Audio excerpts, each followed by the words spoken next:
बोलेंगे please sir. Mr. Deputy Chairman, on behalf of the Congress Party, I wish to... Sir, Deputy Chairman, sir. Please, I have requested all, please let him continue. Yes, I have requested to all, please. Please let him speak. Mr. Chidambaram, let him speak, please. I wish to speak on the union budget presented by the... Yes, mic is there. Please do not disturb Mr. Ipun Bora. Mic is working. I wish to speak on the budget presented by the Honorable Finance Minister. I'm happy I'm speaking in the Council of the States, otherwise known as the Rajya Sabah under the Constitution. Had the Congress Party not been there, this would still be under the Government of India Act 1919, the Council of the Princes, and instead of us, there would have been bejeweled rulers sitting with their shining armor and flowing turbans, sitting and speaking in praise of Queen Elizabeth II, who has completed 70 years in the throne. Thank God for the Congress. We have a Rajya Sabah, and I'm able to speak to you. Sir, before we were obliged to walk out, the Prime Minister was speaking eloquently about jobs and employment. I want to humbly submit to him a statistic which he should use in his next speech. As on 31/3/21, there were 8,72,243 vacancies in the central government. 8,72,243 vacancies. And the almighty government of India recruited 78,264 persons to these vacancies, leaving nearly 8 lakh vacancies vacant as of today. This is a statistic which I am sure the Prime Minister will welcome, and he will use it in his next speech. So there was much I liked about the budget, but since I have decided to speak only for a few minutes, I'll leave it to my friends. But the best thing I liked about the Honorable Finance Minister's budget speech was it was her shortest speech, 90 minutes. Thank you, Madam. And returning the compliment, I will also keep my reply very short. Firstly, sir, you would have seen that disruption is the way for change and innovation. There is disruption today in business, disruption in science, disruption in technology, disruption in every activity, because disruption creates innovation, creates the urge to bring about a change. I'm a member of the Tukde gang, which is the Hindi version of the word disruption. I'm not worried. I'm not worried because in this honorable parliament, a question was asked, who are the members of the Tukde gang? And the honorable minister said, we have no data available on the Tukde gang. There is no data available on the Tukde gang. There is no data available on oxygen shortage deaths. There is no data available on the bodies flowing on the rivers. There is no data available on how many migrants walked back to their homes. Yes. There is no data available on doubling farmers' income, which should have been done in 2022. Yes, yes. This is a no data available government, otherwise NDA government. But I have some data, sir. And I want you and the Honorable House to look at this data. Last year, the Honorable Finance Minister projected the 21-22 fiscal deficit at 6.8%. I cautioned, saying it will not be contained in 6.8%. They said we'll do better than 6.8%. They've actually done better than 6.8. They have done 6.9. On this investment, the target was fixed as 1,75,000 crore. I caution that this will be indiscriminate disinvestment. This will be mindless disinvestment. I'm grateful to the government for accepting our caution and collecting only 78,000 crore as against the target of 1,75,000. On capital expenditure, let's look at some very important data. In 21-22, the budget estimates projected capital expenditure as 5,54,236 crore. Because this budget also lays great emphasis on capital expenditure. So the government's capital expenditure will drive growth. Government's capital expenditure will crowd in private investment. I've seen a number of statements made by the Honorable Minister as well as her officers. So I think it's very important we look at capital expenditure. Now, the budget estimate for 21-22 was 5,54,236 crore. But the revised estimate came as a pleasant surprise. It was 6,02,711 crore. I was pleasantly surprised until we get into the finer print and we found that the 6,02,711 includes a one-time debt payment of Air India of 51,971 crore. That is capitalism. That is not a capital expenditure. That is repaying the bank. And if you deduct that amount, it will be 5 lakhs. About 5,52,000 crore, which is less than the budget estimate. I could go on and give a lot of data, but I won't burden my speech with more data. Let's look at some other things.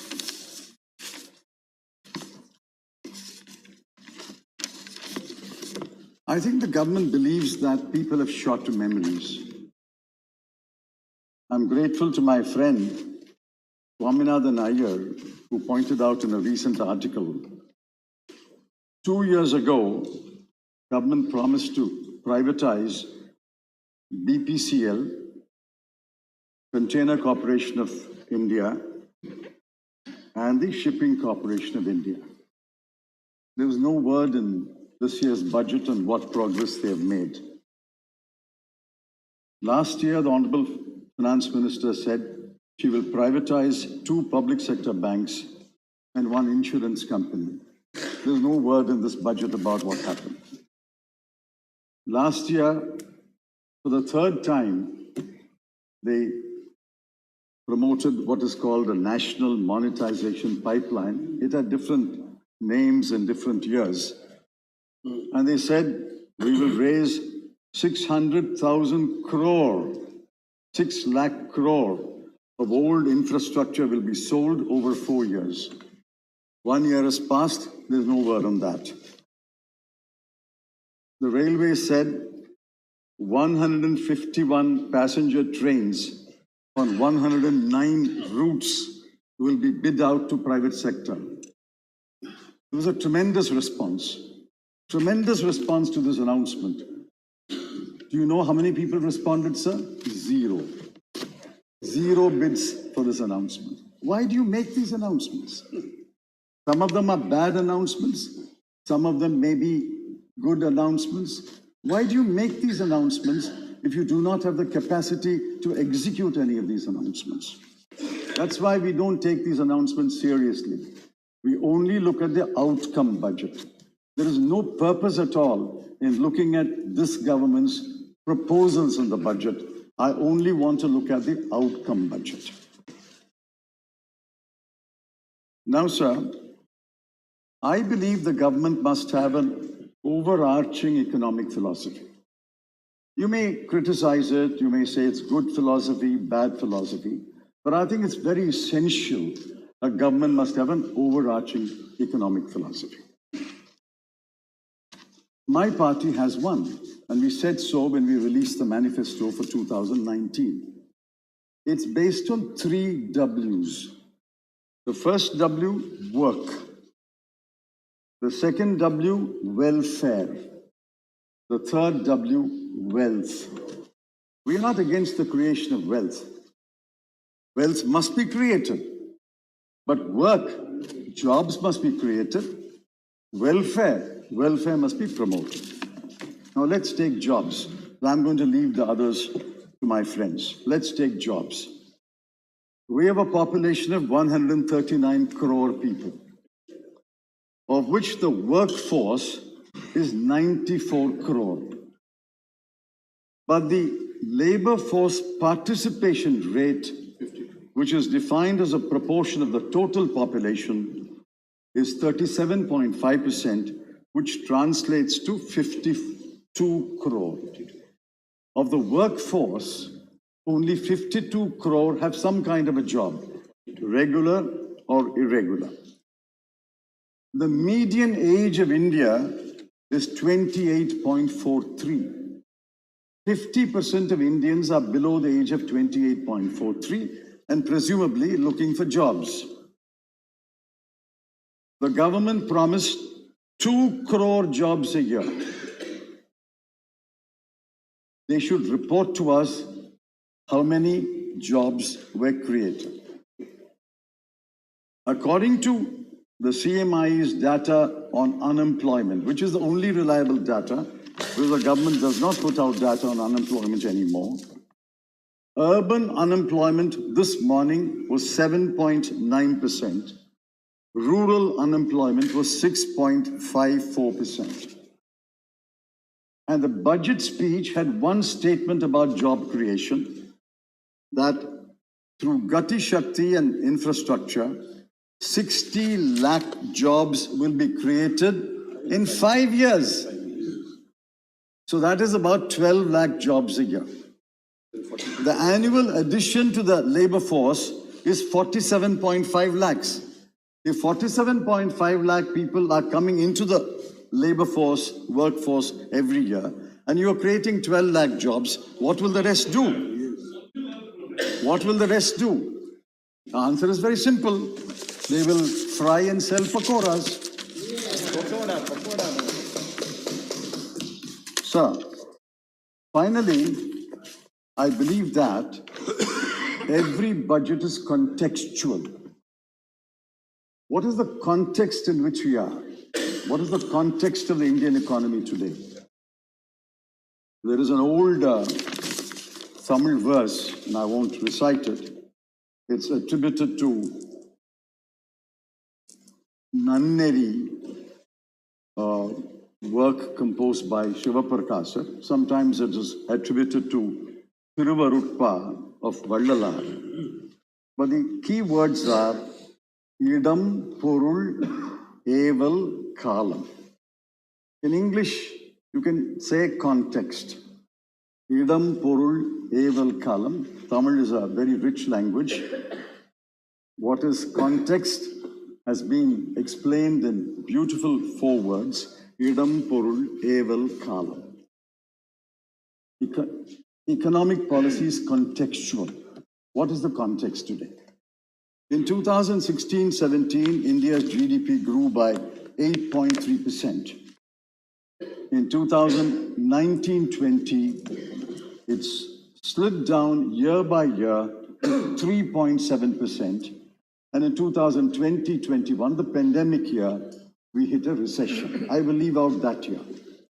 But in 4 years, this government has brought down the growth rate, pre-pandemic, brought down the growth rate from 8.3% to 3.7%. In 2019-20, the GDP in constant terms was 145 lakh crore rupees. In 2020-21, the pandemic year, it came down to 135 lakh crore. We are growing only when we go back to 145 lakh crore. That's on what 145 lakh crore is the last benchmark that we hit.